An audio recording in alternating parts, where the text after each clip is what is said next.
ସ୍ୱଚ୍ଛ ପରିବେଶ, ସବୁଜ ପରିବେଶ ଓ ପ୍ରଦୂଷଣମୁକ୍ତ ସମାଜର ବାର୍ତ୍ତା ନେଇ ବିଗତ 31 ଦିନ ଧରି ସମ୍ବଲପୁରରୁ ବାହାରି ଭାରତର ବିଭିନ୍ନ ରାଜ୍ୟ ଦେଇ ଭୁଟାନ ଓ ନେପାଳ ଦେଶ ସାଇକେଲରେ ଯାତ୍ରା କରି ପୁଣି ଆଜି ସମ୍ବଲପୁର ଫେରି ଆସିଛନ୍ତି ପ୍ରୟାସ ପରିବାର ସମ୍ବଲପୁରର ସକ୍ରିୟ ସଦସ୍ୟ ମହେନ୍ଦ୍ର ବଗର୍ତ୍ତୀ।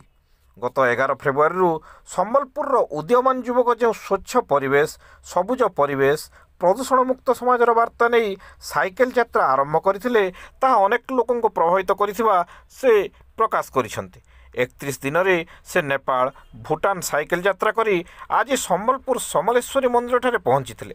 ଆସିବା ବାଟରେ ଶ୍ୟାମ ମେଟାଲିକ୍ସ, ଭାରତୀୟ ଜୀବନ ବୀମା ନିଗମ LIC, ABCD ଚେରିଟେବୁଲ୍ ଟ୍ରଷ୍ଟ, ସମ୍ବଳ ସ୍ୱାଭିମାନ ସମ୍ବଲପୁର, ସମ୍ବଲପୁର ମହୋତ୍ସବ ଆୟୋଜନ କମିଟି, ସମ୍ବଲପୁର ସାଂସ୍କୃତିକ ପରିଷଦ ଓ ଅନ୍ୟାନ୍ୟ ଅନେକ କମିଟି ପକ୍ଷରୁ ତାଙ୍କୁ ସମ୍ବର୍ଦ୍ଧିତ କରାଯାଇଥିଲା।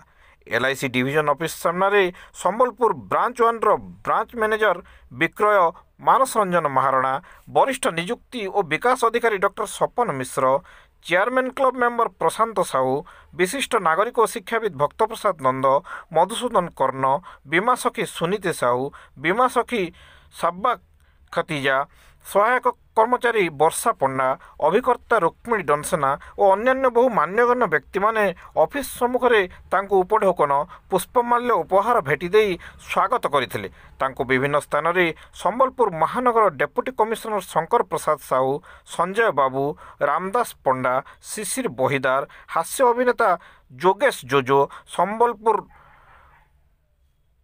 ଆଲବମ୍ ହିରୋ ଭାରତ ଗୌରବ ପ୍ରମୁଖ ଉପସ୍ଥିତ ରହି ମହେନ୍ଦ୍ରଙ୍କୁ ଉତ୍ସାହିତ କରିଥିଲେ। ପ୍ରୟାସ ପରିବାର ଧରଣୀଧର ନାଥ, ସୁପ୍ରୀତ ଠେଲା, ତୁଳସୀ ଦାସ, ରାଜୁ କୋକ, ରାଶିଦ ରାଜା, ମାନସ ବକ୍ସି, ନୀତିଶ ଗୁରୁ, ଶିଭମ ପରମାର, ପ୍ରମୋଦ ମହତମ, ପ୍ରବୀଣ ସୁପକାର, ଶୁଭମ ମହାରଣା, ସୁଶ୍ରୁତ ପାଢ଼ୀ, ଶୁଭମ ସାହୁ, ବର୍ଷାରାଣୀ ପଣ୍ଡା ପ୍ରମୁଖ ଉପସ୍ଥିତ ଥିଲେ। ଶେଷରେ ଉପସଭାପତି ଅର୍ଜୁନ ସୁରଜାଲ ଧନ୍ୟବାଦ ଅର୍ପଣ କରିଥିଲେ।